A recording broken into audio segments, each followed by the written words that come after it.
Earth detected strange signals coming from deep space in the year 2037.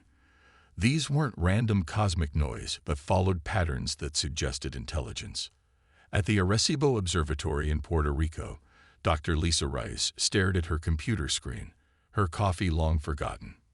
For 3 weeks straight, she had tracked the signals, and now she was certain. This isn't a natural phenomenon, she told her colleagues, pointing to the repeating mathematical sequence on her screen. Someone is reaching out. News spread quickly. Governments around the world scrambled to respond. Within days, the United Nations called an emergency session, and the United Earth Defense Council, UEDC, was formed to coordinate humanity's response. Captain Jack Murray watched the announcement from his apartment in Houston. A veteran pilot with 15 years of service, he never expected to receive a call the next morning assigning him to lead the first contact mission. "We need someone with steady nerves and quick thinking," Admiral Wilson told him over the phone. "Your flight record speaks for itself, Captain." Jack spent the next 3 months in intensive training along with a team of scientists, diplomats, and military personnel. Their mission was simple in theory but overwhelming in reality. Prepare to meet whatever was coming from the stars. The signal origin was identified as moving toward our solar system. Astronomers calculated that whatever sent it would arrive within 6 months. Humanity held its collective breath. On a cool October morning, the first Zirconian scout ships entered the solar system. They were unlike anything humans had imagined. Massive vessels shaped like curved pyramids, with glowing blue energy fields surrounding them. "They're passing Mars now," said Flight Controller Ben Adams at Mission Control. "Current speed suggests Earth arrival in under 48 hours. When the first images were transmitted back to Earth, people stared in wonder. The Zirconians were tall, graceful beings with iridescent skin that shifted colors with their emotions. Their 6-fingered hands moved with precision as they communicated through a combination of sounds and light patterns. Dr. Rice was part of the first communication team. "Their language is complex, but has mathematical foundations we can understand," she explained during a briefing. "They've been watching us for decades." The Zirconians requested a meeting with Earth's leaders at a neutral location, the International Space Station. Captain Murray piloted the shuttle carrying the human delegation. "Remember," he told his nervous passengers, "we represent all of humanity today." The meeting revealed shocking truths. Humans weren't alone in the universe. Far from it. The galaxy teemed with life, civilizations, and complex political structures that had existed for millennia. Earth was just a tiny speck on the edge of a vast, complicated galactic society. The Zirconian Empire controlled hundreds of star systems. Their technology was centuries beyond Earth's capabilities. They could travel faster than light, manipulate gravity, and harness energy from stars themselves. "Your species has potential," said Ambassador Vortek, the Zirconian leader of the delegation. "But you must understand your place in the greater order." Captain Murray noticed how the alien skin darkened slightly. A sign of what? Contempt? Concern? It was impossible to tell. As the meeting progressed, humans learned that the Zirconians hadn't come merely for friendly introduction. They had plans for Earth and its resources. "The Empire expands as it must," Vortek explained. "All developing worlds eventually contribute to our civilization." Back on Earth, people watched the broadcasted meeting with growing unease. The message became clear. Humanity had just discovered it wasn't alone, but it was also far from equal. Dr. Rice studied the data from the alien ships. "Their energy readings are off the charts," she reported to the UEDC. "If they wanted to, they could cause devastation beyond our comprehension." The first day of contact ended with uncertainty hanging in the air. Humanity had dreamed of meeting alien life for generations, but no one had imagined it quite like this, being looked down upon by a galactic superpower that viewed Earth as little more than a future resource. Captain Murray gazed out at the alien ships through the space station window. "This is just the beginning," he whispered to himself. Everything changes from here. The United Nations General Assembly fell silent as Ambassador Vortek of the Zarkonian Empire stepped to the podium. His iridescent skin pulsed with blue and purple hues as he surveyed the room filled with world leaders.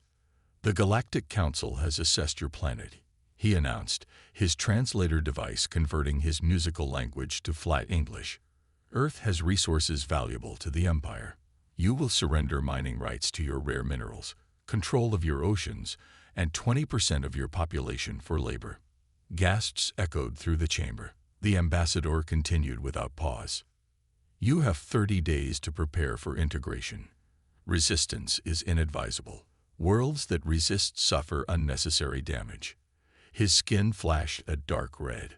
"Those that comply prosper under our protection." As Vortek left the chamber, chaos erupted. Some nations immediately called for surrender, citing the overwhelming technological superiority of the Zarkonians. Others demanded resistance at any cost. In the Pentagon War Room, UEDC leaders gathered for an emergency meeting. Maps and holographic displays showed the positions of the 12 Zarkonian ships now orbiting Earth. "Their smallest vessel could destroy a city," said General Ryan Peters. Pointing to satellite images, "Conventional weapons would be useless against their shields." Colonel Susan Miller stood up. She was head of Special Operations, known for thinking outside military doctrine. "The Zarkonians see us as primitive," she said. "That's their weakness. They expect surrender or a direct confrontation they know we can't win. We need to give them neither." President Martinez nodded slowly. "What are you suggesting, Colonel?" "Asymmetric warfare on a global scale. They expect tanks and missiles. Let's show them what humans do best: adapt and surprise." Across the world, nations began secret preparations while publicly appearing to debate the terms of surrender. The Zarkonians watched from orbit, their scans showing minimal military activity.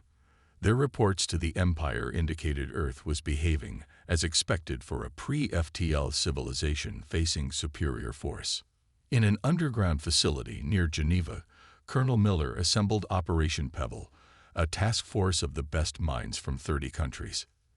"David didn't beat Goliath with a bigger sword," she told the assembled scientists, hackers, and special forces soldiers. "He used a small stone and turned Goliath's size into a disadvantage." Dr. Alan Wright, a physicist from Australia, presented his findings on the alien ships. "Their energy shields operate on frequencies we can detect. They're powerful but predictable. We may not be able to breach them, but we might be able to disrupt them temporarily." In Silicon Valley, a team led by programmer Kate Johnson worked around the clock to reverse engineer communication patterns from the Zarkonian systems. "They're overconfident," Kate reported during a video conference. "Their cybersecurity is advanced, but they're not guarding against our more primitive methods. It's like having sophisticated alarm systems, but leaving a window open." The Zarkonians continued their preparations, sending small delegations to meet with Earth governments. They were puzzled by humanity's reaction. Most conquered species either unified in feudal resistance or collapsed into civil war. Humans seem to be doing neither, instead engaging in endless discussions and negotiations. "They seek to delay the inevitable," Vortek told his command staff. "It is a common response from those who cannot accept their place."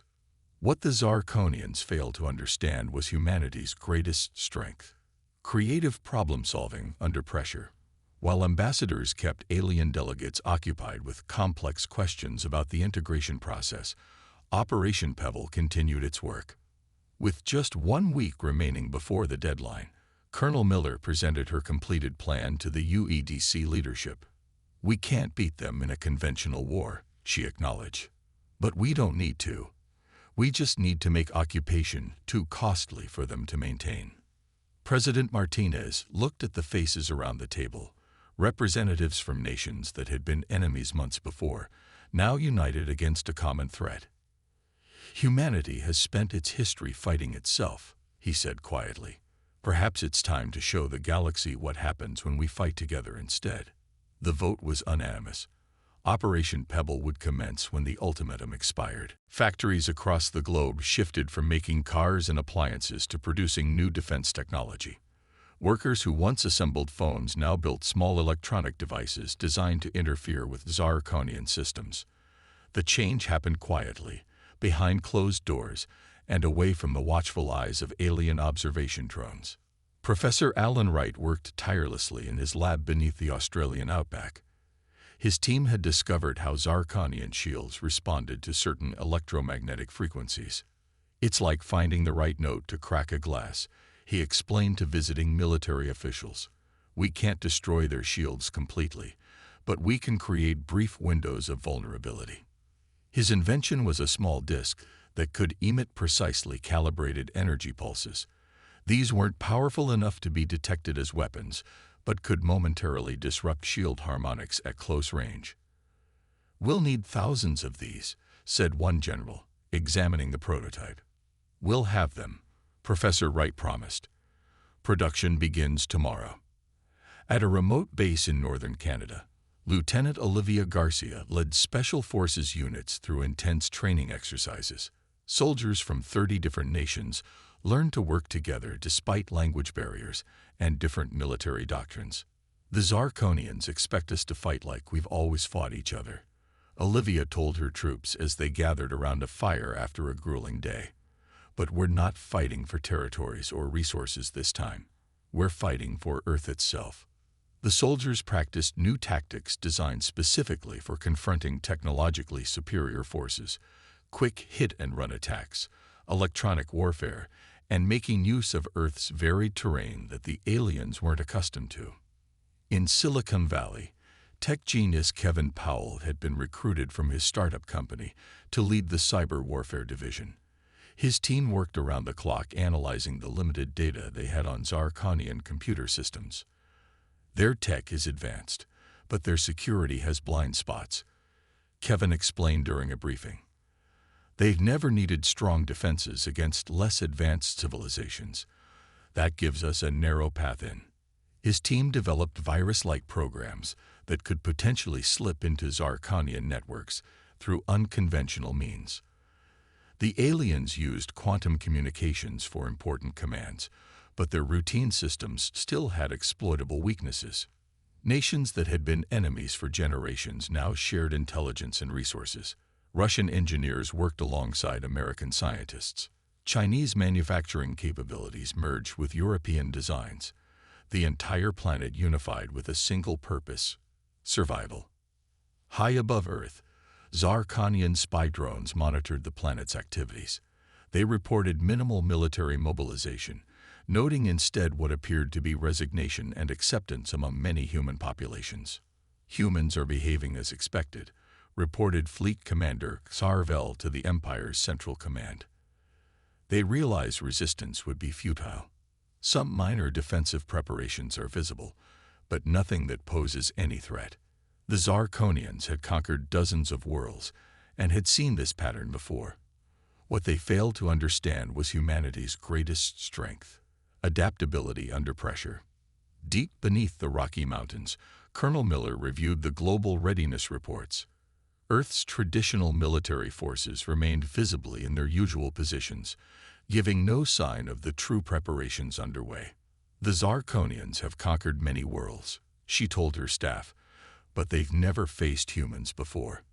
They expect us to fight with tanks and jets, or to surrender completely. They don't expect what we're planning." In every corner of the planet, ordinary people joined the resistance effort. Farmers allowed their lands to be used for hidden supply caches. Truck drivers transported disguised equipment across borders. Children collected certain materials that, while seemingly worthless, contained elements needed for Professor Wright's disruptors. With just 3 days remaining before the ultimatum expired, Earth appeared calm on the surface. But beneath that calm, a global network of resistance prepared to show the Zirconian Empire why humans had survived every crisis they had ever faced. "They think we're primitive because our technology isn't as advanced," President Martinez said during the final strategy meeting. "But technology isn't everything. Sometimes the will to survive is more powerful than any weapon." As the deadline approached, humanity held its breath and prepared to fight for its future. The massive Zarkonian vessels moved into attack formation as the 30-day deadline expired. Their sleek, pyramid-shaped warships positioned themselves over major cities around the globe. The message was clear: surrender now or face immediate consequences. Begin the first phase of planetary pacification, ordered Admiral Vextar from the command ship. Target their military installations first. On Earth, governments broadcast a joint message that appeared to signal surrender. President Martinez addressed the world with a solemn face. "We have considered all options and must accept the terms offered by the Zarkonian Empire," he announced. "All nations are instructed to stand down military forces and prepare for transition." The Zarkonians detected the broadcast and paused their attack preparations. Their scans showed military bases powering down defense systems worldwide. It seemed Earth had chosen the path of least resistance. As expected, Admiral Vextar told his officers, "Prepare landing parties to secure the first resource extraction sites." What the aliens didn't know was that the broadcast contained embedded code words activating Operation Pebble. As shuttlecraft left the Zarkonian ships, Earth's true response began.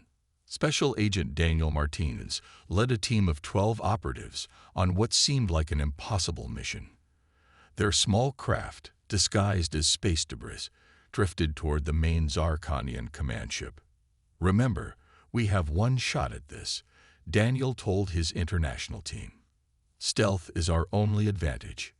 Using technology developed by Professor Wright, their craft created a localized distortion that made them nearly invisible to Zarkonian sensors. They approached a maintenance hatch near the ship's lower section. Meanwhile, Space Station Artemis, officially decommissioned weeks earlier, suddenly powered up hidden systems. Colonel Miller had secretly transferred her command center there, beyond the reach of ground-based observation. "All teams report in," she ordered through the quantum communicator that Dr. Natalie Foster had developed based on reversed-engineered Zarkonian technology. "Team Alpha in position near Singapore landing zone. Team Bravo ready at Moscow sector. Team Charlie deployed around Mexico City." The first Zarkonian shuttles descended toward Earth, carrying troops and equipment for establishing control centers. As they entered the atmosphere, they triggered Dr. Foster's nanite countermeasures, microscopic devices released into the air weeks earlier. The nanites were primitive by Zarkonian standards, too simple to register as threats on their sensors. But as the shuttles passed through clouds of these devices, the nanites attached to their hulls and began interfering with navigation systems. 3 shuttles veered off course near Beijing. Another 2 lost altitude control over Cairo. The Zarkonians were confused by the sudden technical failures. "Atmospheric conditions are causing unexpected interference," reported a Zarkonian technician to Admiral Vextar. "Several landing parties require emergency extraction." On the command ship, Daniel's team successfully breached the maintenance hatch. Moving through service corridors, they deployed Professor Wright's disruptor devices at key junction points. All disruptors placed, Daniel whispered into his communicator, activating in 3 minutes. In orbit, small satellites that had been dismissed as space junk suddenly activated, firing concentrated electromagnetic pulses at specific points on the Zarkonian shields where Professor Wright had identified weaknesses. The Zarkonians were facing something they had never encountered before, a primitive species using guerrilla tactics in space. Their protocols were designed for conventional warfare or full surrender, not this unexpected hybrid approach. "We're detecting shield fluctuations," a Zarkonian officer reported urgently. "Multiple small impacts across all vessels." Earth's conventional military forces remained in standby mode, giving no indication they were involved in the resistance. Instead, civilian boats gathered tourists to watch the alien ships, while secretly deploying underwater countermeasures. Amateur radio operators broadcast seemingly innocent chatter that contained coded instructions for resistance cells.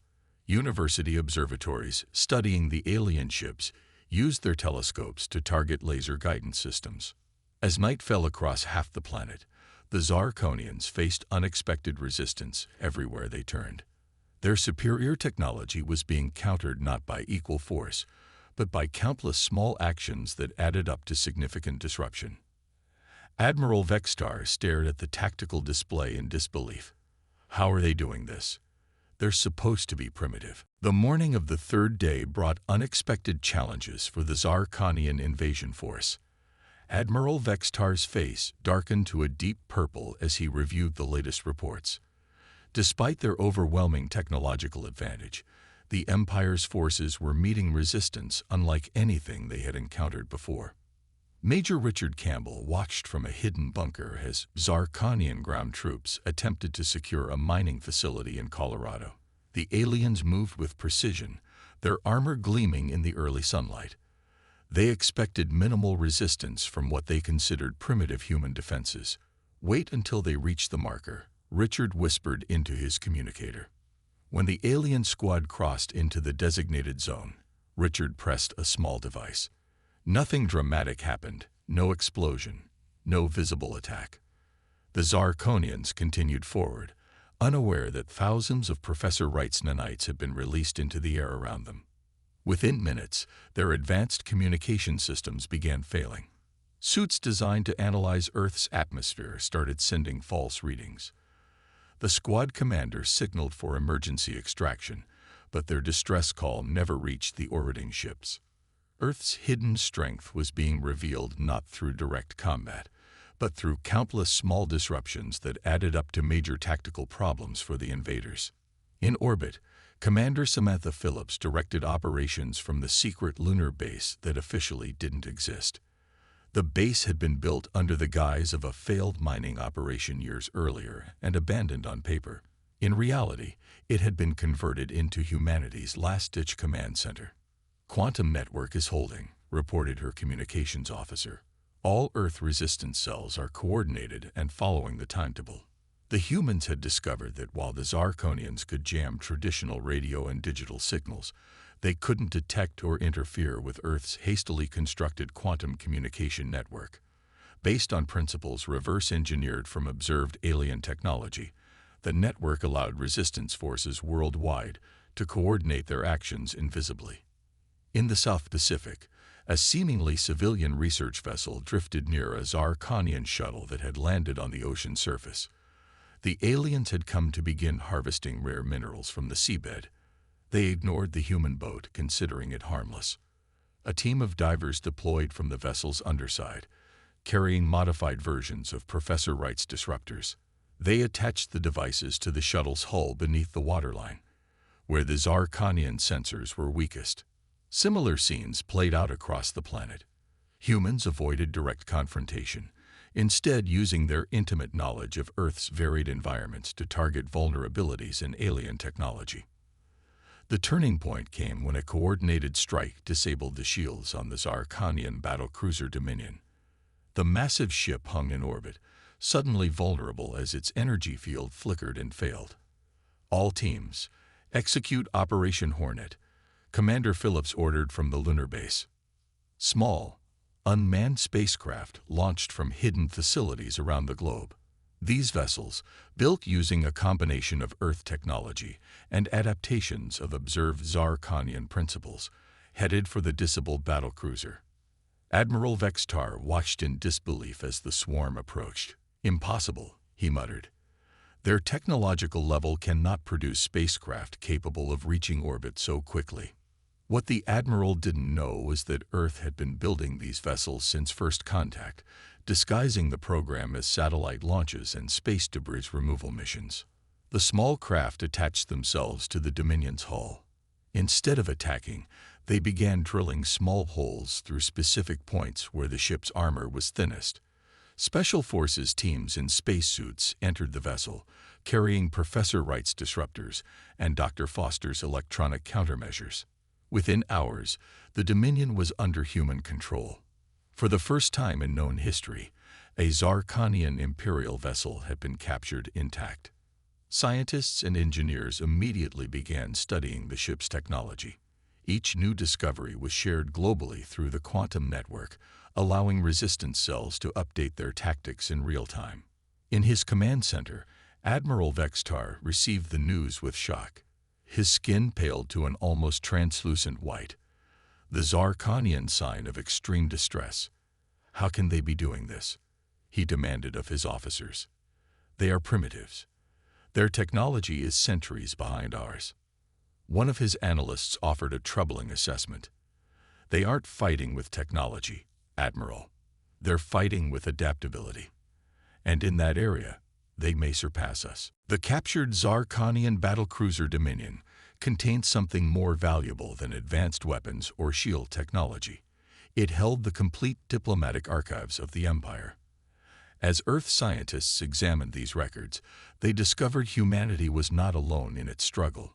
Dozens of species across the galaxy lived under Zarkonian rule, many against their will. When Admiral Vextar demanded the immediate return of the vessel and threatened to destroy major Earth cities in retaliation, the human leadership made a bold move. They transmitted selected portions of the diplomatic archives to the Galactic Assembly, the governing body that the Zarkonians had long claimed supported their expansion. 3 days later, Earth received an unexpected message. Representatives from the Galactic Assembly requested a meeting with human leaders. The Zarkonians were ordered to cease all hostile actions pending investigation. Dr. William Chen led the team preparing for this crucial meeting. A linguistics professor before the invasion, he had developed an intuitive understanding of alien communication patterns. "We need to understand that different species think differently," he explained to the diplomatic team. "The assembly includes 15 major species, each with their own cultural framework. Our advantage is that humans are naturally adaptive communicators." The meeting took place on a neutral space station at the edge of the solar system. President Martinez represented Earth, accompanied by Dr. Chen and a small team of advisors. When the assembly representatives entered the meeting chamber, even the most prepared humans struggled to maintain their composure. The delegates included floating crystalline beings, massive insectoid creatures, and entities that seemed to exist partially in another dimension. "We welcome Earth to galactic discourse," announced the assembly speaker, a tall being with reflective skin. "Your situation has created significant interest among member worlds." As Dr. Chen facilitated translation, it became clear that the assembly had been fed selective information about Earth by the Zarkonians. Many members believe humans were primitive savages who needed imperial guidance. "We may not have mastered faster-than-light travel," President Martinez stated calmly, "but we have developed societies built on cooperation and respect for differences. We believe these principles should extend to relationships between worlds." The human delegation presented evidence of Zarkonian rule on Earth and other planets, not as benevolent guidance but as resource exploitation. They showed how the Empire had violated the Assembly's own founding principles. Captain Laura Johnson, who had commanded the team that captured the Dominion, spoke about Earth's defense strategy. "We didn't win through superior firepower," she explained. "We won because we approached the problem differently. Each human culture brought unique perspectives to our resistance." The Assembly representatives were particularly interested in how nations that had previously been enemies had united against the common threat. "Your species seems to thrive on diversity rather than uniformity," noted one crystalline delegate. "This is unusual and potentially valuable." As the discussions continued, representatives from other subjugated species began contacting Earth through channels established by the Assembly. Many had watched humanity's resistance with growing hope for their own freedom. A delegation from Proxima Centauri, whose homeworld had been under Zarkonian control for centuries, requested Earth's assistance in developing their own resistance strategies. "You have accomplished what we thought impossible," their message stated. "Will you teach us?" Within weeks, an unprecedented alliance began forming. Captain Johnson led a team to help the Proxima Centauri resistance. Similar missions deployed to other systems seeking assistance. On Earth, alien representatives arrived to establish formal diplomatic relations. Streets that had seen battles now witnessed the strangest parade of beings ever to walk the planet. The Zarkonian Empire faced internal fractures as well. Reports indicated that reformist factions were gaining power, questioning centuries of expansionist policies. Several imperial governors requested asylum on Earth, bringing valuable intelligence about Empire operations. The Galactic Assembly convened a special session to address the changing balance of power. For the first time in recorded history, a pre-FTL civilization was invited to participate as a full member. Dr. Chen led the Earth delegation. Humanity doesn't seek to replace one empire with another, he told the assembled representatives. We propose a new model of galactic relations based on mutual respect and cooperation. The Grand Chamber of the Galactic Assembly fell silent as the Zarkonian Supreme Chancellor approached the central podium. His skin had faded to a pale blue, a sign of reluctant acceptance among his species. 1 year after their failed invasion of Earth, the Empire was signing the Treaty of Soul. The Zarkonian Empire recognizes Earth as a sovereign world, the Chancellor announced, his voice carrying through the vast hall. We withdraw all claims to its resources and territory. President Martinez signed the document next, completing what many had thought impossible, a pre-FTL civilization forcing a galactic superpower to retreat. The journey to this moment had been difficult. Despite their initial victories, humans had suffered losses. Cities lay damaged from Zarkonian attacks. Thousands had died in the conflict. Yet Earth had prevailed through unity and adaptation rather than superior firepower. In the months following the failed invasion, the balance of power across the galaxy had shifted dramatically. The Alliance of Free Worlds, founded by Earth and 7 formerly subjugated species, now represented a significant political force. Though the Zarkonian Empire remained powerful, its aura of invincibility was shattered. Dr. Lisa Reyes, who had first detected the alien signals years earlier, now headed Earth's Interstellar Relations Division. She watched the signing ceremony from her office in the new Global Space Center in Nairobi. We came so close to becoming just another conquered world, she told her deputy. Instead, we changed the galaxy. What surprised the galactic community most wasn't that humans had successfully resisted, but how they had done it. Most species assumed advanced technology was the key to power. Humans had demonstrated that diversity of thought and adaptability could overcome technological gaps. General Hither Wilson led the newly formed Interspecies Defense Force. Under her command, soldiers from Earth trained alongside warriors from a dozen worlds, sharing tactics and perspectives. The Zarkonians thought uniformity was strength, she explained to new recruits. They couldn't understand that our different cultures and viewpoints gave us more ways to solve problems. Earth itself was transformed. Once secret alien technology now helped solve human problems. Clean energy systems based on Zarkonian designs eliminated fossil fuel dependence. Medical advances extended human lifespans. Construction began on Earth's first faster-than-light vessel. Yet humans remained cautious about adopting alien technology too quickly. The lessons of the Zarkonian War reminded everyone that innovation and creativity were humanity's true advantages in the galactic community. Earth became a diplomatic hub as species from across the galaxy arrived to establish relations. The United Nations expanded to become the Planetary Council, with representatives from every nation coordinating Earth's interstellar policy. Professor Alan Wright, whose shield disruption technology had helped turn the tide, now led joint research projects with scientists from 3 different worlds. The Zarkonians believed their technology made them superior, he told a class of international students. They forgot that technology is just a tool. What matters is how creatively you use it.